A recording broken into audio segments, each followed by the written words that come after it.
안녕하세요. K복지입니다. 혹시 이런 생각 해보신 적 있나요? 내가 받을 수 있는 복지 혜택이 뭐가 있지? 신청은 어디서 어떻게 해야 해?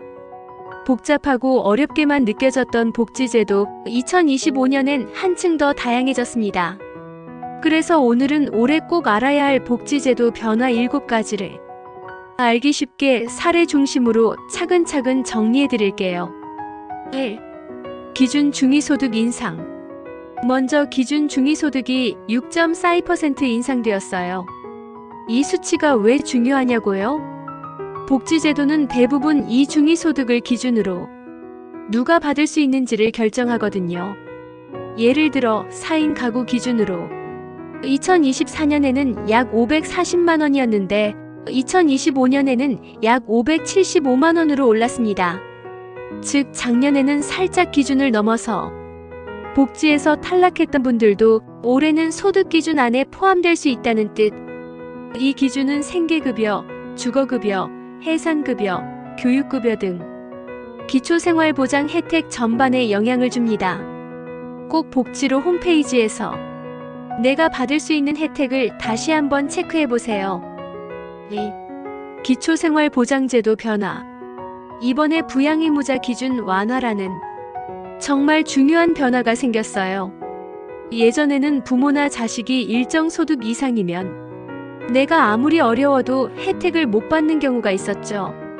이게 참 억울했어요. 마음은 있어도 지원을 못 받으니 2025년부터는 이런 불합리한 기준이 더 완화되어 실제로 생활이 어려운 분들이 더 쉽게 혜택을 받을 수 있어요.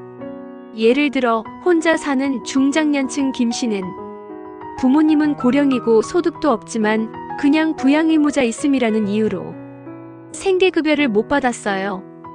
이제는 그런 분들도 구체적인 심사를 통해 도움을 받을 수 있는 구조가 생긴 겁니다. 주민센터나 복지로에서 상담 꼭 받아보세요. 3. 주거급여 확대. 이건 특히 20, 30대 자취생 그리고 노년층 1인 가구에게 희소식입니다. 월세, 전셋값 정말 무섭죠. 특히 수도권에서 자취하는 청년들에게는 집값이 곧 생존 문제입니다. 2025년부터는 주거급여 대상이 더 확대되고 청년층과 1인 가구를 특별히 고려해서 지원 기준을 조정했어요. 예를 들어 월세 40만 원 내는 청년이 소득이 적어 생계가 빠듯할 경우 월세 일부를 지원받을 수 있어요. 내가 될까? 하는 생각 말고 한번 복지로에서 계산기 돌려보세요. 4. 첫 만남 이용권 사용기한 연장. 이건 아이 낳은 가정에게 진짜 큰 도움이 되는 제도예요. 기존엔 첫 만남 이용권을 출생 후 1년 안에 써야 했는데 이제는 2년까지 사용 가능합니다. 아기 낳고 1년은 너무 정신없잖아요. 기저귀 사랴, 예방접종 가랴, 밤낮이 바뀌는 나날들. 그런데 이제는 숨 좀 돌리고 아이의 필요에 맞춰 더 여유있게 사용할 수 있어요. 정부24 홈페이지에서 신청 가능해요. 5. 긴급복지지원제도 강화. 인생엔 예고 없이 찾아오는 폭탄이 있죠. 실직, 질병, 사고, 화재. 이럴 때 필요한 제도가 바로 긴급복지지원입니다. 2025년에는 이 제도의 생계비 지원금이 예전보다 더 올랐어요. 4인 가구 기준으로는 120만원에서 130만원으로 인상. 여기에 의료비, 주거비, 교육비까지 긴급 상황에 따라 단기간 집중 지원을 받을 수 있어요. 복지로에서 신청 자격을 미리 알아두면 급할 때 빠르게 대응할 수 있어요. 6. 모바일 주민등록증 도입. 지갑은 집에 두고 왔는데 은행에 가야 할 때 어쩌죠?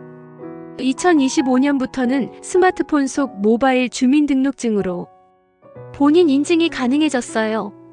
은행, 관공서, 편의점에서도 사용할 수 있고 이제 실물 신분증 없다고 문전박대 안 받습니다. 특히 분실 걱정도 줄고 지갑 없이 다니는 미니멀한 삶이 가능해졌어요.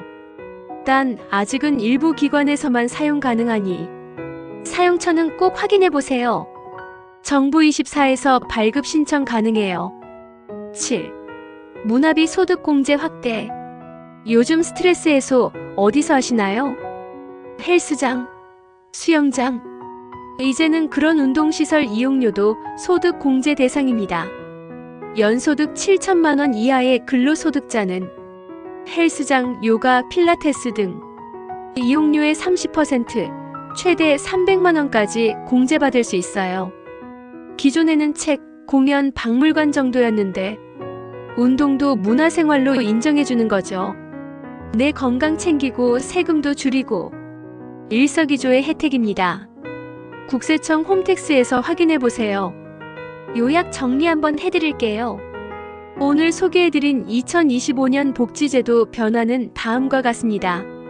기준 중위소득 인상, 기초생활보장제도 변화, 주거급여 확대, 첫만남 이용권 사용기한 연장, 긴급복지지원제도 강화, 모바일 주민등록증 도입, 문화비 소득 공제 확대. 각 제도의 신청 방법과 더 자세한 정보는 복지로 정부24 홈택스에서 확인하실 수 있어요. 내가 받을 수 있는 혜택은 직접 확인하는 게 제일 확실합니다. 오늘도 끝까지 시청해주셔서 감사합니다. K복지와 함께라면 복지 정보도 어렵지 않아요. 구독과 좋아요, 알림 설정은 큰 힘이 됩니다. 다음 영상에서도 더 좋은 정보로 찾아올게요. 우리 모두 복지 혜택 똑똑하게 챙겨요. 모두 건강하세요.